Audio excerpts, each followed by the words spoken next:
স্বাগত আরও একবার সিলেট স্টুডিও থেকে চ্যানেল এস সিলেট নিউজে।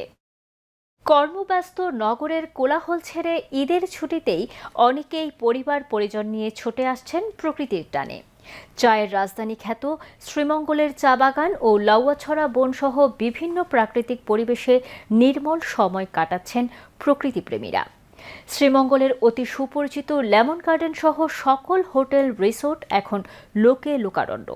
মৌলভীবাজার প্রতিনিধি বিকুল চক্রবর্তীর তথ্য ও ছবিতে বিস্তারিত দেখুন ডেস্ক রিপোর্টে।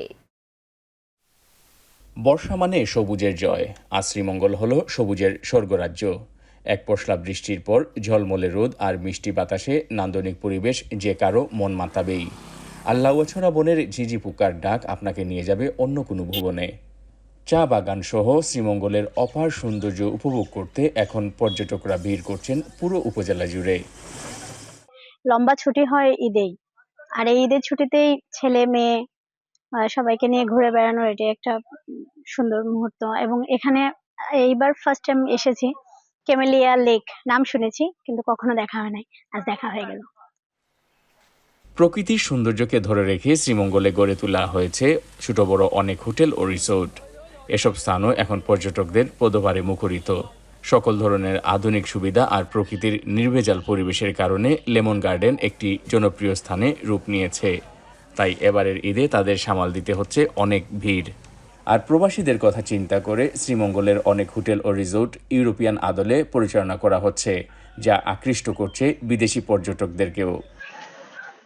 বিশেষ করে এখানে সবুজ, চা বাগান সবকিছু মিলিয়ে যে কোনো পর্যটকের জন্য আসলে আকর্ষণীয় জায়গা।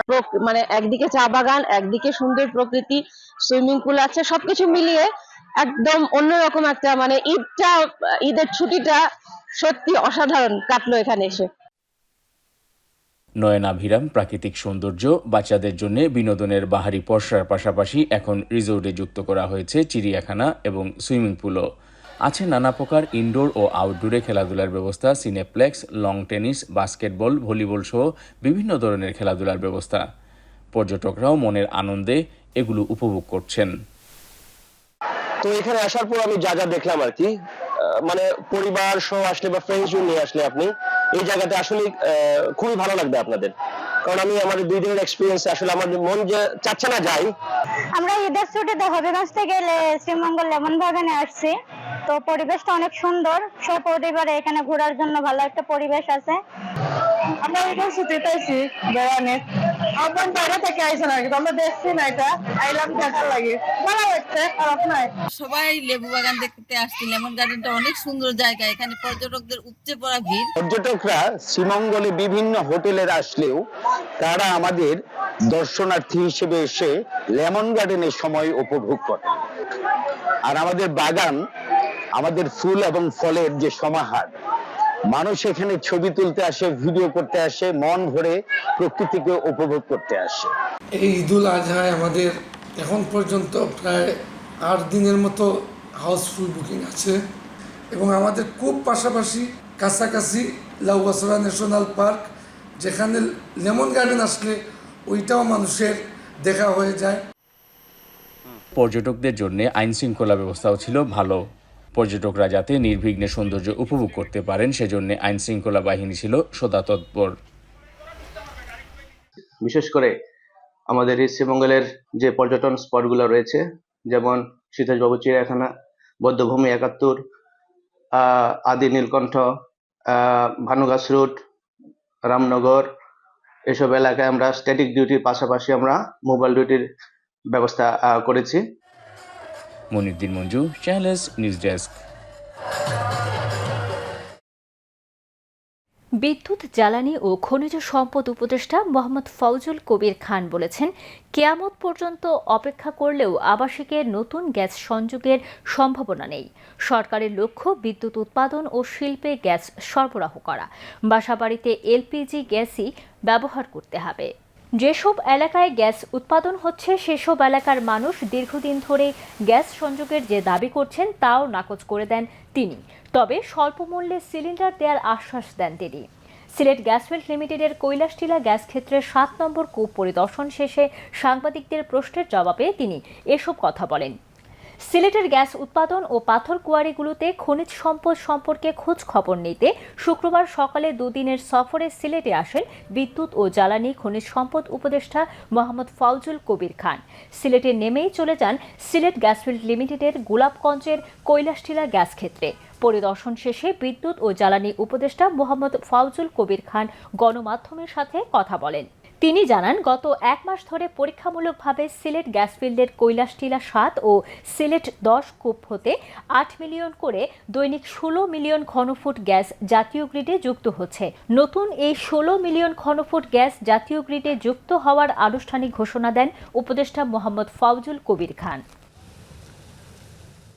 ছাতক উপজেলার মইনপুর গ্রামে একজন প্রবাসী গড়ে তুলেছেন একটি ব্যতিক্রমী একাডেমি। এই একাডেমিতে সাধারণ শিক্ষার পাশাপাশি সব বয়সের নারী পুরুষের জন্য ফ্রি ধর্মীয় শিক্ষার ব্যবস্থা করা হয়েছে। একই সাথে গড়ে তোলা হয়েছে একটি সমৃদ্ধ village central library. Moinpur village academy নিয়ে বিস্তারিত জানাচ্ছেন মইনুদ্দিন মঞ্জু।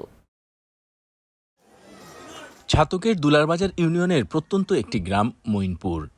এই গ্রামের কৃতি সন্তান যুক্তরাজ্য প্রবাসী জহিরুল হক 2016 সালে শিক্ষার্থীসহ সাধারণ মানুষ যাতে কিভাবে কুরআন বুঝে শুনে পড়তে পারেন সেজন্য তার গ্রামের বাড়িতে চালু করেন ভিলেজ একাডেমি। ই ভিলেজ একাডেমি কিতা করব যে বাচ্চা স্কুল কলেজে পড়ে তারা মাদ্রাসাত না গিয়েও যাতে কুরআনটা বেসিক আন্ডারস্ট্যান্ড করতে পারে। তারা নমাজও যেটা হয় দুয়ার মাঝে যে শুনা হয় অ্যাটলিস্ট তারা রিয়েলাইজ করে তারা আল্লাহর কাছে কিতা হয়।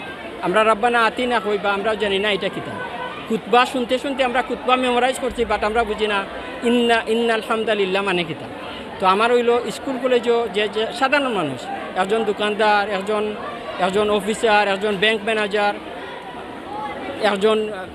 একজন রিক্সা চালক, তারা এনি সাধারণ মানুষ যাতে তার বেসিক আন্ডারস্ট্যান্ডিং অফ কুরআন যাতে হয়। শুধু কুরআন শিক্ষা নয়, স্কুল কলেজের শিক্ষার্থীদের জন্য তিনি চালু করেছেন গণিত, ইংরেজি, সায়েন্স সহ বিভিন্ন সাবজেক্টের বিনামূল্যে কোচিং। সম্প্রতি তিনি 2 কোটি টাকা ব্যয় করে বহুতল ভবন নির্মাণ করে সুপরিসর জায়গায় চালু করেছেন ভিলেজ একাডেমি মইনপুর। সুনামগঞ্জ বিজ্ঞান ও প্রযুক্তি বিশ্ববিদ্যালয়ের VC professor doctor Mohammad Nizamuddin প্রধান অতিথি হিসেবে উপস্থিত হয়ে ভিলেজ একাডেমির উদ্বোধন করেন। এ সময় প্রধান অতিথি সহ সকল অতিথিরা প্রত্যন্ত অঞ্চলে এসে এই ধরনের একাডেমি চালু করাকে একটি অনুকরণীয় দৃষ্টান্ত হিসেবে অভিহিত করেন। আমাদের এরকম একটা প্রতিষ্ঠান খুবই প্রয়োজন ছিল, এমনকি এটা আমার কাছে খুবই নতুন। আমি এরকম প্রতিষ্ঠান আর দেখিনি যে তারা ইসলামের কোরআন শরীফ বুঝে পড়ার জন্য এমন একটা প্রতিষ্ঠান। সেই দিক থেকে আমি মনে করি এরকম একটা প্রতিষ্ঠান শুধু এই মইনপুরবাসীর জন্য না, শুধু সুনামগঞ্জ জেলার জন্য না, সিলেট বিভাগের জন্য, সারা দেশের জন্য, সারা বিশ্বের জন্য একটা অনুকরণীয় হয়ে থাকবে বলে আমার বিশ্বাস। মডার্ন একটা জিনিস, এটা মডার্ন কনসেপ্ট, কিন্তু উনি জহিরুল হক সাহেব এটা ইন্ট্রোডিউস করিয়েছেন আমাদের সাথে। আর এটা ধর্মীয় শিক্ষা নয় শুধু, এটা আসলে আমাদের ভবিষ্যতের জন্য, ভবিষ্যৎ প্রজন্মের জন্য একটা দক্ষ জনশক্তি তৈরি করতে এই প্রতিষ্ঠান সহায়ক হবে বলে আমি বিশ্বাস। আমার এক ভাই প্রবাসী, তাই একটা ব্যতিক্রম ধর্মী ভিলেজ একাডেমি প্রতিষ্ঠা করছে। ধন্যবাদ, তাকে সুন্দর লাগে। প্রবাস থাকেও তাই জন্য অত সুন্দর একটা একাডেমি প্রতিষ্ঠা করছেন, তার ধন্যবাদ জানিয়ে। আর প্রবাসে যারা আছেন তারা এইরকম যাতে দেশের প্রতি প্রতিষ্ঠান করেন। একই দিন বড়ইকান্দির ঐতিহ্যবাহী কাজীবাড়ির কৃতি সন্তান যুক্তরাজ্য প্রবাসী কাজী সালাউদ্দিন ও তার পরিবার ও স্বজনদের অর্থায়নে নির্মিত ভিলেজ সেন্ট্রাল লাইব্রেরির উদ্বোধন করা হয়। এ সময় গ্রামবাসীর পক্ষ থেকে কাজী সালাউদ্দিনের পরিবারকে ধন্যবাদ জানান যুক্তরাজ্য প্রবাসী জহিরুল হক। বন্ধু কাজী সালাউদ্দিন, যখন আমি তাকে বলছি যে আমাদের একটা পাবলিক লাইব্রেরি করা দরকার, তখন ও খুবই ইন্টারেস্টেড। ওর আব্বা আম্মার নামে করতে চায় লাইব্রেরি। তখন ও তার ফ্যামিলির সব ইয়াং জেনারেশন ওদের কাছে টেক্সট মেসেজ দিয়েছে, যখন তারা বেশি ইন্টারেস্টেড, খুবই ইন্টারেস্টেড তারা, তখন তারা সবাই কন্ট্রিবিউট করছে। So I'd like to take this opportunity to appreciate those young man and women. They may be young in ages, but in their thinking they are very matured. ভবিষ্যতে এই village একাডেমিতে IT training, vocational training সহ নানা কর্মকাণ্ড পরিচালনার পরিকল্পনা নিয়েছেন academy কর্তৃপক্ষ। মইনপুরের মতো এরকম একাডেমি বাংলাদেশের প্রতিটি গ্রামে গ্রামে গড়ে উঠবে, এমনটাই প্রত্যাশা করেছেন স্থানীয় সুধীজনেরা। Moinuddin Manju, channels news, Sylhet. সিলেট সদর উপজেলার টুকের বাজার ইউনিয়নের ৩ নম্বর ওয়ার্ডের ভাটা এলাকার এম হোসেন স্কুল অ্যান্ড কলেজে ভয়াবহ অগ্নিকাণ্ডের ঘটনা ঘটেছে। অগ্নিকাণ্ডে এই শিক্ষা প্রতিষ্ঠানের বিপুল ক্ষয়ক্ষতি হয়েছে। তবে এই ঘটনায় কোনো প্রাণহানির ঘটনা ঘটেনি। এলাকাবাসীরা জানান, রাতের আধারে হঠাৎ তারা এম হোসেন স্কুল অ্যান্ড কলেজের ক্লাসরুমে আগুন দেখতে পান। পরবর্তীতে আগুন বিভিন্ন জায়গায় ছড়িয়ে পড়ে। এলাকাবাসী তাৎক্ষণিকভাবে আগুন নিয়ন্ত্রণে নিয়ে আসার চেষ্টা করেন। পরবর্তীতে ফায়ার সার্ভিস এসে আগুন পুরোপুরি নিয়ন্ত্রণে আনেন। চ্যানেলে সিলেট নিউজ আজ এ পর্যন্ত। সিলেট বিভাগের প্রত্যন্ত অঞ্চলের খবর জানতে চোখ রাখুন চ্যানেল এস এর পর্দায়। এতক্ষণ আমাদের সঙ্গে থাকার জন্য ধন্যবাদ। আল্লাহ হাফেজ।